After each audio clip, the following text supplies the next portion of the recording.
Minecraft 24 पर आपका स्वागत है। और देखिए, आज से हम यूपी पैट के लिए हिस्ट्री की क्लास से शुरू करने जा रहे हैं और ये हमारी पहली क्लास है। पहली क्लास में हम सिंधु घाटी सभ्यता पढ़ेंगे। चलिए आज की क्लास शुरू करते हैं। देखिए, दुनिया में कुल 4 सभ्यताएं विकसित हुई हैं, ठीक है, जिनमें से एक सिंधु घाटी सभ्यता है।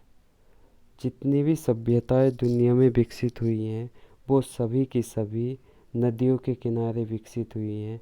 आपको ध्यान रखना है, यदि हम सिंधु घाटी सभ्यता की बात करें तो इसका उद्गम जो हुआ है सिंधु नदी के किनारे हुआ है, ठीक है, ध्यान रखना है।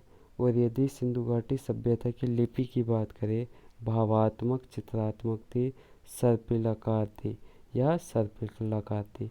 देखिए ये लिखी कैसे जाया करती थी, ये दाएं से बाएं आते थे, बाएं से दाएं जाया करते थे, दाएं से फिर बाएं, बाएं से फिर दाएं, यानी एक सांप के आकार में लिखी जाती थी, इसलिए इसको सर्पिलाकार भी कहा जाता है, ठीक है, ध्यान रखना है। आगे चलते हैं। देखिए, इस लिपि को जो पढ़ने का सर्वप्रथम प्रयास किया था वो बेडेन महोदय ने किया था, ठीक है, लेकिन प्रथम भारतीय जो थे वो नटवर झा थे। कौन थे? नटवर झा। लेकिन ये दोनों ही व्यक्ति असफल रहे थे, ठीक है, दोनों ही व्यक्ति असफल रहे थे। यदि इसमें हम चिन्हों की बात करें तो इस लिपि में कुल 64 मूल चिन्ह थे। 64 मूल चिन्ह थे वो 250 से 400 चित्राक्षर हुआ करते थे। 250 से 400 चित्राक्षर हुआ करते थे। साक्ष्य की बात करें कहाँ से मिली है? हड़प्पा के कब्रिस्तान एच से। ये हड़प्पा में एक कब्रिस्तान एच हुआ करता था, उससे ये साक्ष्य प्राप्त हुए हैं। आगे देखते हैं सिंधु घाटी सभ्यता का अतीत। अब इसको देखना है हमें, सिंधु घाटी सभ्यता का अतीत। देखिए, सर्वप्रथम 1826 ईस्वी में सिंधु घाटी सभ्यता का जो उल्लेख मिलता है 1826 ईस्वी में चार्ल्स मेसन ने एक लेख लिखा जिसको प्रकाशित किया गया 1842 ईस्वी में, ठीक है। और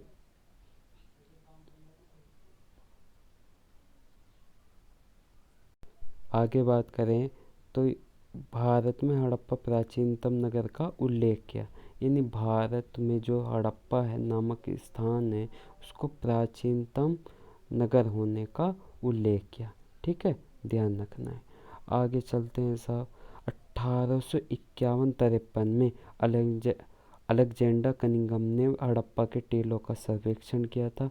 पूछा जाता है 1851-53 में अलेक्जेंडर कनिंघम ने कहाँ का दौरा किया या सर्वेक्षण किया? हड़प्पा के टीलों का। आगे देखते हैं। कनिंघम ने 1856 में पहली बार हड़प्पा का मानचित्र जारी किया था, ठीक है, मानचित्र जारी किया था। और देखिए इसका जो सबसे ज़्यादा पता चला जब कराची से लाहौर यानी मुल्तान के लिए रेलवे लाइन बिछाई जा रही थी, तो जॉन बर्टन व विलियम बर्टन के आदेशों से हड़प्पा के टीलों के कुछ ईंटें निकाली गई। यानी जब रेलवे लाइन बिछा दी जा रही थी तो इसको बिछाने के लिए, रेलवे लाइन को बिछाने के लिए वहाँ पर खुदाई की गई, तो वहाँ से कुछ ईंटें प्राप्त हुई। कब? 1856 ईस्वी में। आगे देखते हैं।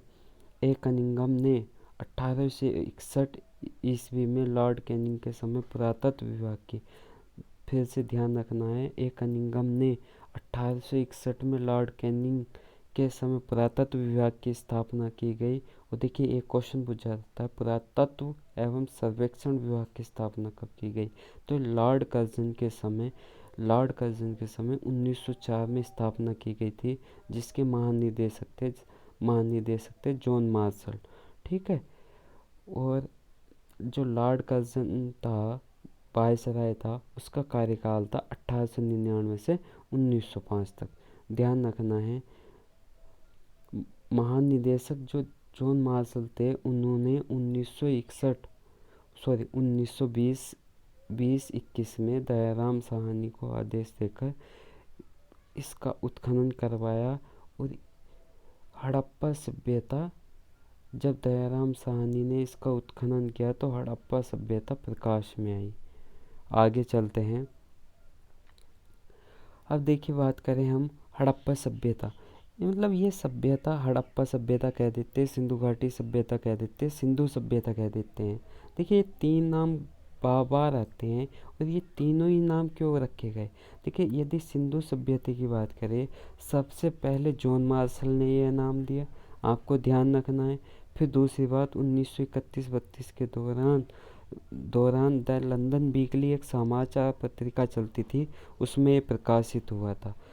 सिंधु घाटी सभ्यता की बात करें, सिंधु घाटी सभ्यता ये पाकिस्तान के थे डॉक्टर रफीक साहब, इन्होंने इसका नाम दिया सिंधु घाटी सभ्यता।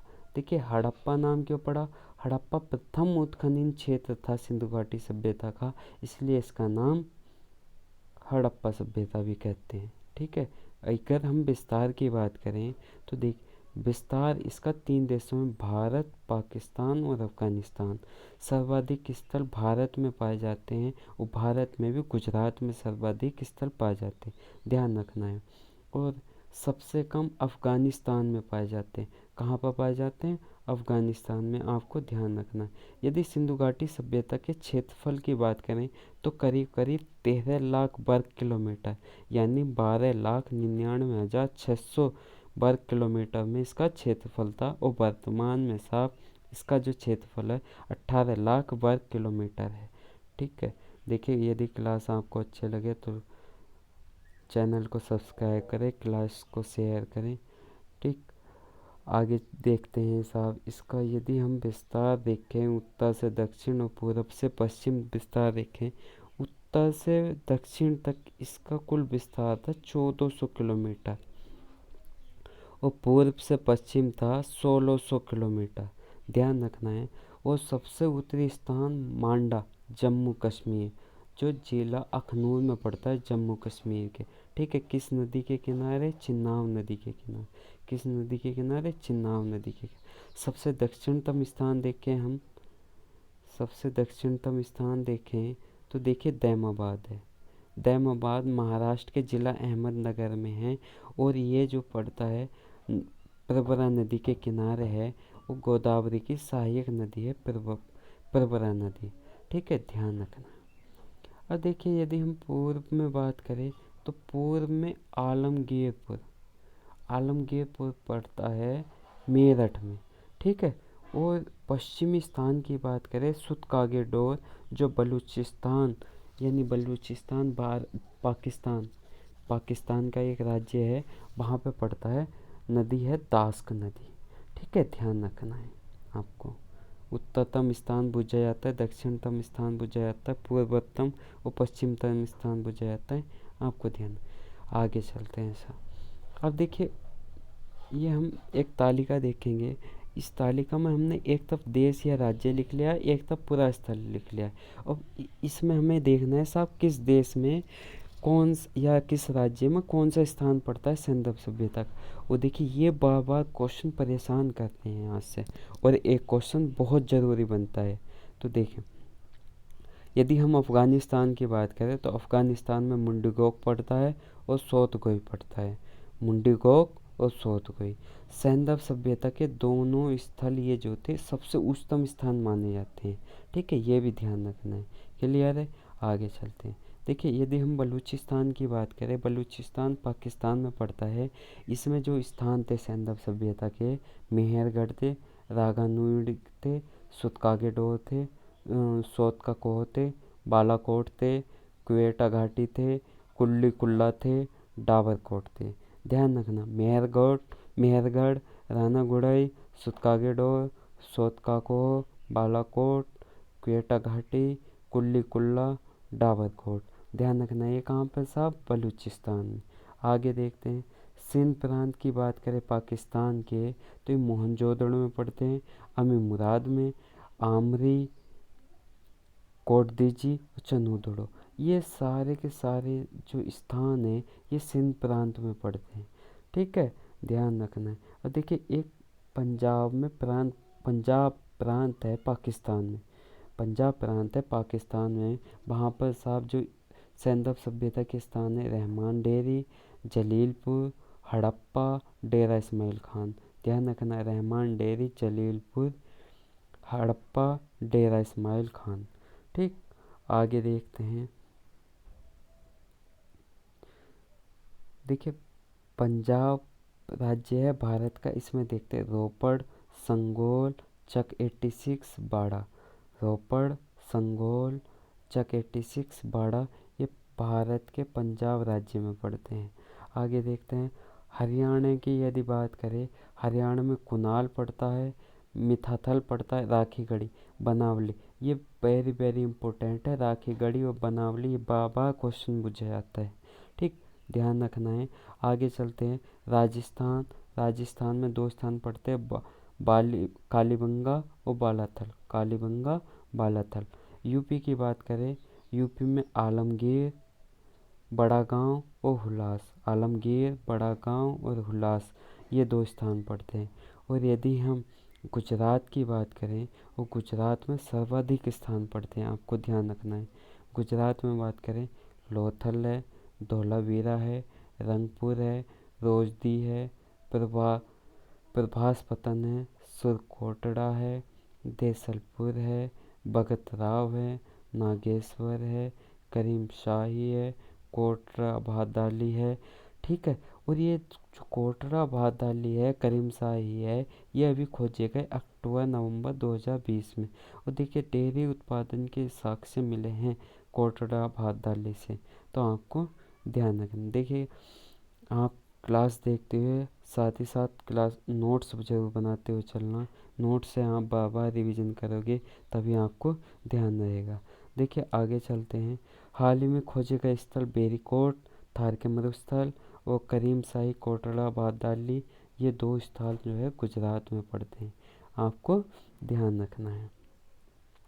आगे देखते हैं सिंधु घाटी सभ्यता में पाई जाने वाली प्रजातियाँ जो थी, 4 प्रकार की प्रजातियाँ थी। कौन कौन सी? प्रोटोस्टेलियाइड, ठीक है, भूमध्य सागरीय द्रविड़, अल्पाइन, मंगोलियन। प्रोटोस्टेलियाइड, भूमध्य सागरीय द्रविड़, अल्पाइन, मंगोलियन। और देखिए भूमध्य सागरीय द्रविड़ जो थे सर्वाधिक साक्ष्य इन्हें मिलते हैं, और सैंधव सभ्यता का जनक भी इन्हें ही माना जाता है। देखिए ये सिंधु घाटी सभ्यता की पहली क्लास थी, और लगभग ये हम 2 क्लास हो जाएंगे इसकी, यानी टोटल 3 क्लासों में सिंधु घाटी सभ्यता कंप्लीट होगी। और बार बार आपको क्लास को देखना है। हो सकता है हमारी क्लास की थोड़ी सी स्पीड ज़्यादा हो पढ़ाने की, लेकिन आप इसको बार बार देखोगे तो आप जल्दी से रिवाइज कर लोगे। और ये रिवीजन क्लासें हैं हमारी हिस्ट्री की। देखिए क्लास से अच्छी लगे तो लाइक करें, शेयर करें और चैनल को सब्सक्राइब करें। Thank you.